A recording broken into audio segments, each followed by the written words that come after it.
UFC Saudi Arabia coming to a Saturday morning near you. This is the Funkin' Flex MMA betting breakdown show, and I greatly appreciate you guys for being here. If you don't mind, smash the like button for me, hit subscribe, as this is just one of my two weekly videos that come out. Wednesdays, preview and prediction shows at 8:30 Eastern. Fridays, these betting breakdown shows, 8:30 Eastern as well, which you are tuned into. I'm very excited here as we're going to turn the ship around from what was not a great UFC 311 card, going 7-6 on the picks after we even started 6-0 on the card. It was a horrible end, going 1-6 on the last 7 fights of the night. But nonetheless, let's go ahead and jump into the recap for this week so we can get started. Confident pick section went from a 2-1 record to 4-2, as one of the four did get canceled.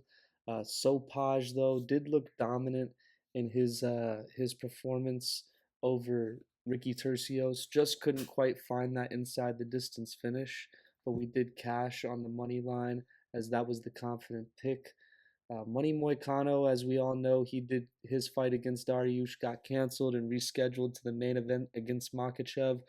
We all know again what happened there, but I do think that he would have won against Dariush. I think that that was the right call on the confident pick side. You know, the call on him against Makachev was really more of a long shot and a hope. And I think that he did look good on the feet against Makachev, but just like everyone else, succumbed to him on the ground with that just nasty Darce choke. And I just don't think that this fight is going to hurt Moicano's stock. I do hope that he gets that rematch against Dariush, and we'll go ahead and take him at a minus 165 all day against Dariush. Moving on to Guskov, he looked dominant, and that KO should have hit as he was just rocking him with big shots, body shots, had him hunched over. And Guskov locked up the submission, the guillotine choke. Nurmagomedov was the letdown pick of the confident pick section for the week. I'm going to add to the loss record as I do like to keep this as a section where you can parlay them and bet it. Um, Obviously, do your own research and bet, you know, bet at your own risk. Don't do anything that you can't afford to lose. I never encourage anyone to just blindly tail me either. Make sure you're doing your own research on these picks, as Nurmagomedov was the wrong call, and in hindsight, you would never bet against a champ at plus 250 odds. Or rather, I bet on Nurmagomedov minus 350, but I could have had Marab at plus 250, and that just stings a little bit. As I do think that in the end, Nurmagomedov will get the belt and that he is the better fighter overall than Marab. I just think that the right value call and the right pick, obviously in hindsight, would have been Marab. But nonetheless, I think that Umar breaking his hand in the first round did have a huge impact on that fight. So I'm not going to be too hard on him. And hindsight is always 2020. So like I said, can't be too hard on myself either. But we will go 2-1 in the confident picks section this week. The dog of the week will unfortunately fall to 0-2 here. This one painful, guys, as I really do pride myself in spotting underdog talent, and I am committed to turning the ship around here. 2025 is going to be a great year, even though we did have a slump start here for the dogs of the week. The Zachary Reese call, I did think he was the more talented fighter. Just unfortunately, he's once again the victim of his back of his head slamming into the canvas. And that's just not a good idea or a good fight plan to have. And he was comfortable going to his back. I think he was, looking for some sort of submission wrap up, as his jiu-jitsu is probably far superior than Bikoyev. But unfortunately, Bikoyev just laid down that ground and pound, and Zachary Reese went to the shadow realm. And it's tough to see. I don't wish that his family gets to see that or anybody gets to see that.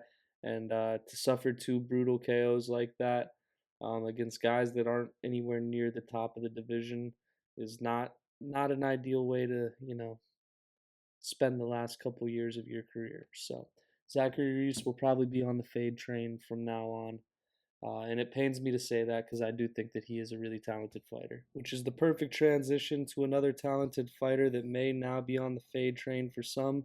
Not for me. I do think that he's got a lot of promise and potential, but Peyton Talbot, bringing the lock of the week down to 0 and 2. Just really not an ideal card for me in UFC 311.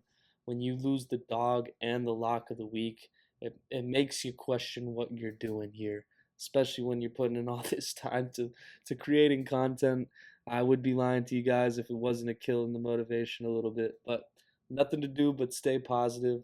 I think Peyton Talbot was the right read here, but he was way too big of a favorite, and you can't bet that. I know that this isn't my first rodeo, but minus 1400 against a veteran who's good at wrestling, just put Peyton Talbot on his back, and Peyton Talbot couldn't never get his striking going.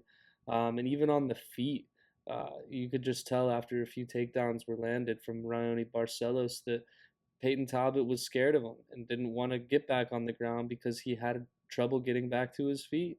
And that just, slowed his striking down, lowered his guard a little bit to stuff the takedowns, and Barcelos was even able to outland him on the feet. So um, all the credit going to Raoni Barcelos, but Peyton Talbot will let us down. But Hayat Almeida, luckily, on the other hand, here did come through. I do think that he's proven to be one of the top five heavyweights in the world, and he was a good call for the lock of the week. So at least we go even there. Provide two locks for you. We go 1-1, so at least we're off to somewhat of a momentum start here. Hayat Almeida will definitely be on my eyes to bet against pretty much anyone that's not named Tom Aspinall in this heavyweight division. I do think that he is a well-rounded skill set, and I think that a lot of people are still sleeping on him. I also think a lot of people are still sleeping on me, and maybe even Pavlovich here too. We're getting him at a minus 300 line is what I locked him in at earlier this week as the first confident pick. Really on point with the transitions this video. Don't expect him to always be this smooth, guys, but I do say that Pavlovich is slept on here. I think that if you take away the Volkov fight, he would be a minus 5 or 600 favorite. I think that he's even growing from this minus 300 that I bet him at. I think I see him at minus 350, minus 375 on some books. But I really like him inside the distance, particularly even get him in rounds 1 or 2. I have a minus 165 line on the Hard Rock Bet app in Florida. If you have access to that, I know it's in a few other states too. Definitely check out that line. I think it's a great prop here. I have some other props that I'm going to get into later, but nonetheless, we're going to go as the money line on the confident picks section. As I've explained in the past, I'm trying to build these confident picks as something that you can bet them individually, but also, parlay them and maybe get a look at what side of the fight to look at. Maybe you like Pavlovich by KO. Could be a good line for you to look at. Or if you like them inside the distance, like I laid out, I'm going to probably be playing the 1 or 2. But I do think that Pavlovich is the side. You can really just kind of pick your poison on how you want to play it, which is also what you can do on Mohamed Naimov. I think you can pick your poison on how to play him because he is live anywhere against Khan Ofli. I could see him getting a knockout, submission, decision. Any one of these are live, as I do think that he's just better all around mixed martial arts skill set. I think that a lot of people are selling him because of his last fight, but I'm gonna go ahead and buy him low here, as I think that Khan Alfli is nowhere near a top 15 fighter in this division, and I think Muhammad Naimov may be. So let's go ahead and lock him in at a minus 300 for a solid start in this confidence picks parlay that I'm building here. Confident picks parlay. I don't know why that became a tongue twister, but nonetheless, on to the next one. We have Saeed Nurmagomedov, and I know that he is fighting a dog that a lot of y'all are probably going to be betting this week. And I thought long and hard about making Vinicius Oliveira my dog of the week. This is one that's flip flopped from earlier. I believe I picked him in the preview and prediction show, Vinicius Oliveira, or at least I was torn on it. But after watching tape, I do think that Nurmagomedov is just the more dominant fighter, and how hurt Vinicius Oliveira was against Bernardo Sopaj. Despite the dominant performance over Ricky Simone, I do think that second round against Sopaj could have been called as a TKO by some refs. And I think that Saeed Nurmagomedov is a dog that knows how to finish. And if he gets Vinicius Oliveira hurt like that, not only does he have the striking ability, but he does have some of the best front chokes in the division. And I would not be surprised to see Nurmagomedov get a sub here over Vinicius Oliveira. Moving along to the fourth and final confident pick, and this one is a little bit of a heart pick. I'm going with Israel Adesanya to get it done over Nasruddin Imavov. I think that Adesanya is built for the 5 round fights better. I know that a lot of people are going to critique me for questioning the cardio, as he has looked really good against Brennan Allen and Jared Cannonier, who he finished in the 4th round and really looked good in the second and third against Brennan Allen. But I think that Adesanya is different. And while I don't always love the volume that comes from Adesanya, I do love the IQ. And I think that he looked great against Strikers in the first few rounds, which is really where Nasruddin Imavov is going to be the strongest. And I don't think that Imavov's anywhere near the level of grappler that Dricus is. So I think that Izzy is going to be able to have some success early on. And then when Imavov starts to fade later in the fight, Izzy's really going to take it over. For me, this is a confident pick that I love just because I am a fan of Izzy. I know Adesanya has a lot of haters, but he has been one of the best middleweight champions of all time, if not the greatest. And you gotta root for him to come back to that top to those top fights. That's really where Izzy belongs. Is he's such a high level kickboxer. So enough glazing on Izzy, but we'll go ahead and move on to the dog of the week. Lucas Alexander was a dog earlier this week when I bet on him. Has now slipped into a minus 120 favorite, a slight favorite on some books. Some books is even still. But I don't want to cheat, especially with the rough start that we've been having with the dogs of the week. I feel like it would only be appropriate to have two. So I'll give you another one after this. But I think that Lucas Alexander is going to be the better striker here against Bogdan Grad, who is a takedown and wrestling um, reliant fighter. And I don't think that he's going to be able to have success in this matchup. I think that the one thing Lucas Alexander has to worry about here is the submission threats if he can't stuff the takedowns. But I do think that he'll be able to stay on his feet and likely probably work this to a decision, or if not, maybe even a KO finish if Grod's cardio can't hold up as the fight goes on, if he's missing those takedowns. But the second dog, I'm gonna go ahead and switch another pick that I made earlier in the week. On the preview and predictions, the early picks video, I did have Jazz Davicius winning this fight. After watching tape here, I think that Myra Bueno Silva, after she got hurt against Son, was starting to turn the tides in that fight. And I just don't think the Jazz Davicius is going to be able to outdog this big of an underdog here in Myra Bueno Silva. I am switching my pick around to Bueno Silva winning this fight. I wouldn't be surprised if Jazz Davicius can wrestle her and get this done, but where I will be surprised is if Bueno Silva's jiu-jitsu isn't good enough to get out of those positions. And when she's on the feet, she can just outstrike, outland, and out physical Jazz Davicius, who I don't often pick against. But in this situation, I think Bueno Silva is the bigger fighter. She made weight at 125 pounds, and I think that she's going to gain that weight a lot quicker. So give me the bigger fighter to stuff the takedowns.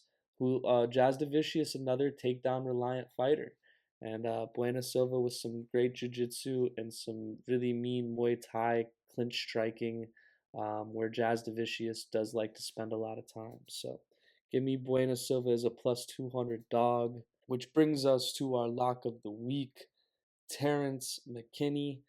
I really like this play, not just because I think Terrence is a very skilled fighter, who does sometimes have flaw with his game plan coming into it, and I don't want to knock his fight IQ, but just really in the preparation before, I think that if he came into a solid game plan with a lot of these fighters and maybe played the longer run instead of dying on his shield early in the fights, that he's lost, I think that he could have had more success in his recent run. But that being said, I did recently run into him at the fight night in Tampa that I went to live, as he trains out of Orlando, and he is dialed in. He is ready to roll in this fight. I could see it in the way that he talked about it, and I think that the UFC is ready to have an exciting talent here come on the scene. inside in the Saudi Arabia spotlight. The guy that he's fighting is a total can. Hadzovic is not going to be able to stand with Terrence McKinney. He does throw some bombs and power, and if McKinney's not careful, if he gets caught and knocked out, I'm gonna just be absolutely shocked and blown away and devastated, all of the above, because I am rooting for Terrence McKinney here too. But I just think that he's going to be able to take him down if he needs to. Terrence McKinney might be able to just chin him before the first round's over, as I think that he's the better striker, slicker striker, quicker striker, probably has the more power too. That's the one thing Hadzovic does have is some strong, solid shots, but he's slow, and at 38 years old, Terrence McKinney is a solid lock here at a minus 500 odds. I'm going to probably play him, Terrence McKinney, round one, even though it is minus 130. I just don't see Hadzovic surviving the first round, which could be a bonus prop if you want to count it. We'll go ahead and I don't have it on the screen, could count it as a fifth degenerate prop here. But what I do have is Davis by submission over Faraz Ziam. I think that there's a lot of value on that at plus 475. And this is the final pick that I have that I'm switching.